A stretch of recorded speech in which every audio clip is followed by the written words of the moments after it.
రాజులు మొదటి గ్రంథము మొదటి అధ్యాయము. రాజైన దావీదు బహువృద్ధుడు కాగా సేవకులు అతనికి ఎన్ని బట్టలు కప్పినను అతనికి వెట్ట కలుగక యుండెను. కాబట్టి వారు, మా ఏలినవాడవును రాజువు నగు నీ కొరకు తగిన చిన్నదాని వెదుకుట మంచిది. ఆమె రాజైన నీ సముఖమందుండి నిన్ను ఆదరించి వెట్ట కలుగుటకు నీ కౌగిటిలో పండుకొనునని చెప్పి ఇశ్రాయేలీల దేశపు దిక్కులన్నిటిలో తిరిగి ఒక చక్కని చిన్నదాని వెదికి అబీషగు అను షూనేమీయురాలిని చూచి రాజునొద్దకు తీసుకొని వచ్చిరి. ఈ చిన్నది బహు చక్కనిదైయుండి రాజును ఆదరించి ఉపచారము చేయుచుండెను గాని రాజు దానిని కూడలేదు. హగ్గీతు కుమారుడైన అదోనీయా గర్వించిన వాడై నేనే రాజునగుదునని అనుకొని రథములను గుర్రపు రౌతులను తనకు ముందుగా పరిగెత్తుటకు 50 మంది మనుషులను ఏర్పరచుకొనెను. అతని తండ్రి, నీవు ఈలాగున ఏల చేయుచున్నావని అతని చేత ఎప్పుడునూ విచారించి అతనికి నొప్పి కలుగజేయలేదు. చూచుటకు అతడు బహు సౌందర్యము గలవాడు. అబ్షాలోము తర్వాత పుట్టినవాడు. అతడు సెరూయా కుమారుడైన యోవాబుతోనూ యాజకుడైన అబ్యాతారుతోనూ ఆలోచన చేయగా వారు అదోనీయా పక్షము వహించి అతనికి సహాయము చేసిరి గాని యాజకుడైన సాదోకును యెహోయాదా కుమారుడైన బెనాయాయును ప్రవక్తయైన నాతానును షిమీయును రేయీయును దావీదు యొక్క శూరులను అదోనీయాతో కలిసి కొనకయుండిరి.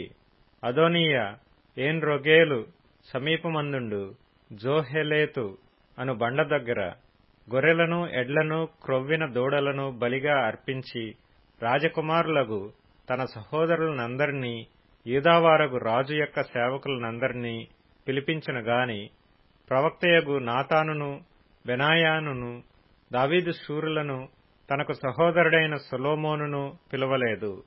అప్పుడు నాతాను సొలొమోను తల్లి అయిన బత్షెబతో చెప్పినదేమనగా, హగ్గీతు కుమారుడైన అదోనీయా ఏలుచున్న సంగతి నీకు వినబడలేదా? అయితే ఈ సంగతి మన ఏలినవాడైన దావీదునకు తెలియకయే ఉన్నది. కాబట్టి నీ ప్రాణమును నీ కుమారుడైన సొలొమోను ప్రాణమును రక్షించుకొనుటకై నేను నీకొక ఆలోచన చెప్పెదను, వినుము. నీవు రాజైన దావీదునొద్దకు పోయి, నా ఏలినవాడా రాజా, అవశ్యముగా నీ కుమారుడైన సొలొమోను నా వెనుక ఏలువాడై నా సింహాసనము మీద ఆసీనుడగునని నీ సేవకురాలనైన నాకు నీవు ప్రమాణపూర్వకముగా సెలవిచ్చితివే. అదోనీయా ఏలుచుండుట ఏమని అడుగవలెను.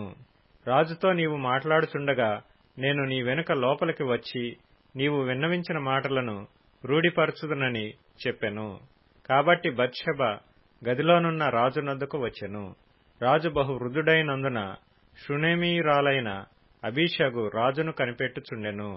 బత్షెబ వచ్చి రాజు ఎదుట సాగిలపడి నమస్కారము చేయగా రాజు నీ కోరిక ఏమని అడిగినందుకు ఆమె ఈలాగు మనవి చేసెను, నా ఏలినవాడా, నీవు నీ దేవుడైన యెహోవా తోడని నీ సేవకురాలనైన నాకు ప్రమాణము చేసి అవశ్యముగా నీ కుమారుడైన సొలొమోను నా వెనుక ఏలువాడై నా సింహాసనము మీద ఆసీనుడగునని సెలవిచ్చితివే. ఇప్పుడైతే అదోనీయా ఏలుచున్నాడు. ఈ సంగతి నా ఏలినవాడవును రాజువు నగు నీకు తెలియకయే ఉన్నది. అతడు ఎడ్లను క్రొవ్విన దూడలను గొర్రెలను బలిగా అర్పించి రాజకుమారులనందరినీ యాజకుడైన అబ్యాతారును సైన్యాధిపతి అయిన యోవాబును పిలిపించెను గాని నీ సేవకుడైన సొలొమోనును పిలవలేదు. నా ఏలినవాడవైన రాజా, నా ఏలినవాడవైన రాజవగు నీ తరువాత సింహాసనం మీద ఎవడు ఆసీనుడగునో అందును గూర్చి ఇశ్రాయేలీలందరూ కనిపెట్టియున్నారు. ఇదిగాక నా ఏలినవాడవైన రాజవగు నీవు నీ పితరులతో కూడా నిద్ర పొందిన తరువాత నేనును నా కుమారుడైన సొలొమోనును అపరాధులముగా ఎంచబడుదుము. ఆమె రాజుతో మాట్లాడుచున్నప్పుడు ప్రవక్తయగు నాతానును లోపలికి రాగా ప్రవక్తయగు నాతాను వచ్చియున్నాడని సేవకులు రాజునకు తెలియజేసిరి. అతడు రాజు సన్నిధికి వచ్చి నమస్కారము చేసి సాష్టాంగపడి, నా ఏలినవాడవైన రాజా, అదోనీయా నీ తరువాత ఏలువాడై నీ సింహాసనం మీద కూర్చుండునని నీవు సెలవిచ్చితివా?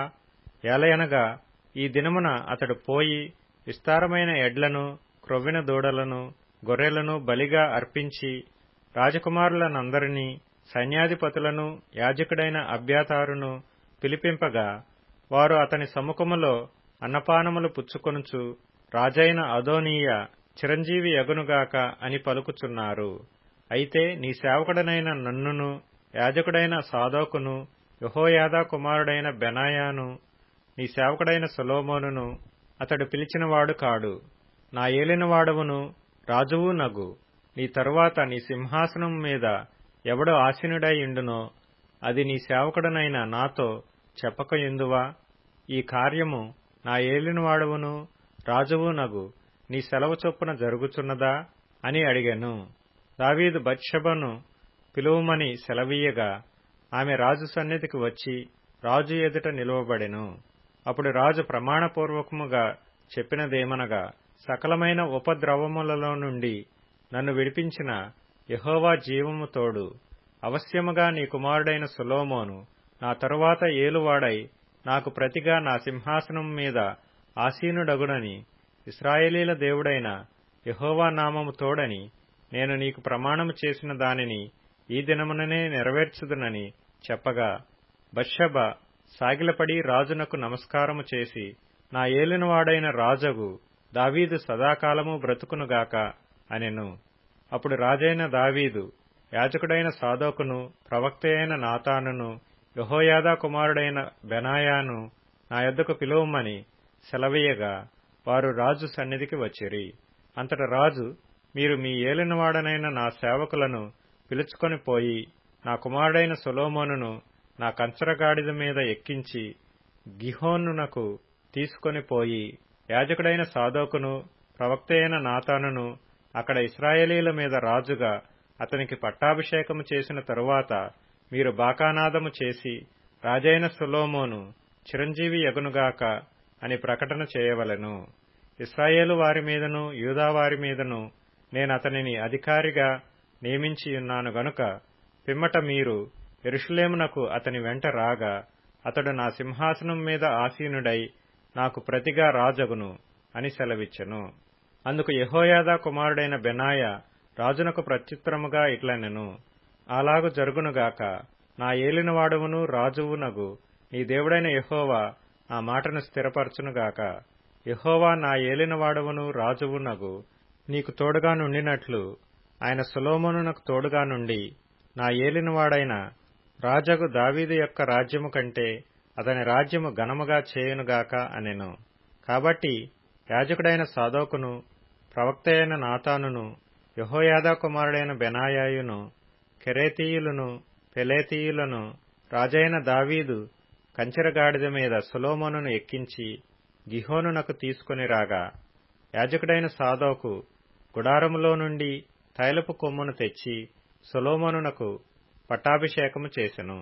అప్పుడు వారు బాకా ఊదగా కూడిన జనులందరూ రాజైన సొలొమోను చిరంజీవి యగుగాక అని కేకలు వేసిరి. మరియు ఆ జనులందరూ అతని వెంబడి వచ్చి పిల్లన గ్రోవులను ఊదుచు వాటి నాదము చేత నేల బద్దలగునట్లు అత్యధికముగా సంతోషించుచుండిరి. అదోనీయాయును అతడు పిలిచిన వారందరూ విందులో ఉండగా విందు ముగియబోవు సమయమున ఆ చప్పుడు వారికి వినబడెను. యోవాబు బాకానాదము విని పట్టణమునందు ఈ గల్లంతు ధ్వని ఏమని అడుగగా యాజకుడైన అబ్యాతారు కుమారుడైన యోనాతాను వచ్చెను. అదోనీయా, లోపలికి రమ్ము, నీవు ధైర్యవంతుడువు, నీవు శుభ సమాచారముతో వచ్చుచున్నావనగా యోనాతాను అదోనీయాతో ఇట్లనెను, నిజముగా మన ఏలినవాడును రాజునగు దావీదు సొలొమోనును రాజుగా నియమించియున్నాడు. రాజు యాజకుడైన సాదోకును, ప్రవక్త అయిన నాతానును, యెహోయాదా కుమారుడైన బెనాయానును, కెరేతీయులను, పెలేతీయులను అతనితో కూడా పంపగా వారు రాజు కంచెరగాడిద మీద అతని నూరేగించిరి. యాజకుడైన సాదోకును, ప్రవక్త అయిన నాతానును గీహోను దగ్గర అతనికి పట్టాభిషేకము చేసిరి. అక్కడ నుండి వారు సంతోషముగా వచ్చియున్నారు. అందువలన పట్టణము అల్లరి ఆయను. మీకు వినబడిన ధ్వని ఇదే. మరియు సొలొమోను రాజ్యాసనము మీద ఆసీనుడై ఉన్నాడు. అందుకై రాజు సేవకులు మన ఏలినవాడును రాజునగు దావీదునకు కృతజ్ఞతలు చెల్లింపవచ్చి, నీకు కలిగిన ఖ్యాతి కంటే సొలొమోనునకు ఎక్కువైన ఖ్యాతి కలుగునట్లును, నీ రాజ్యము కంటే అతని రాజ్యము ఘనముగా ఉండునట్లును దేవుడు దయచేయునుగాక అని చెప్పగా, రాజు మంచం మీద సాగిలపడి నమస్కారం చేసి ఇట్లనెను, నేను సజీవినై ఉండగా ఈ దినమున జరిగినట్లు నా సింహాసనము మీద ఆసీనుడగుటకు ఇశ్రాయేలీల దేవుడైన యెహోవా ఒకని నాకు దయచేసినందుకు ఆయనకు స్తోత్రము కలుగునుగాక. అందుకు అదోనీయా పిలిచిన వారు భయపడి లేచి తమ తమ ఇండ్లకు వెళ్లిపోయిరి. అదోనీయా సొలొమోనునకు భయపడి లేచి బయలుదేరి బలిపీఠపు కొమ్ములను పట్టుకొనెను.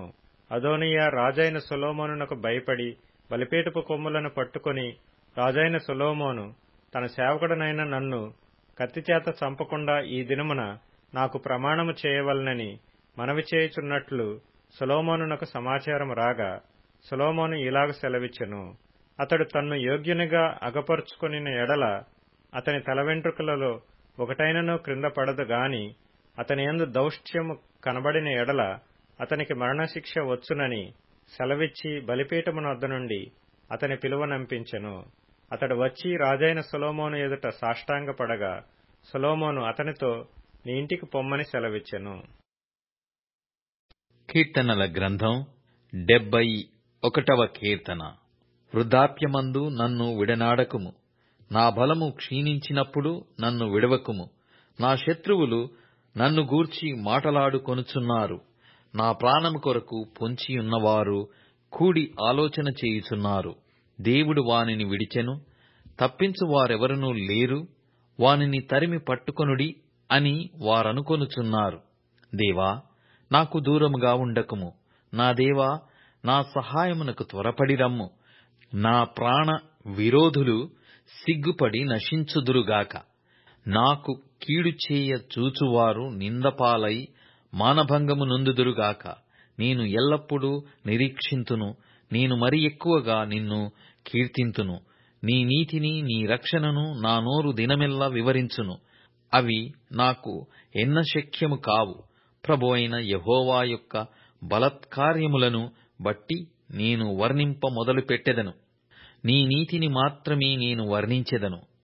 సామెతల గ్రంథం 15వ అధ్యాయం. జ్ఞానము గల కుమారుడు తండ్రిని సంతోషపెట్టును, బుద్ధిహీనుడు తన తల్లిని తిరస్కరించును. బుద్ధిలేని వానికి మూఢత సంతోషకరము, వివేకము గలవాడు చక్కగా ప్రవర్తించును. యోహాను సువార్త 14వ అధ్యాయం. మీ హృదయమును కలవరపడనీయకుడి. దేవుని యందు విశ్వాసముంచుచున్నారు, నాయందునూ విశ్వాసముంచుడి.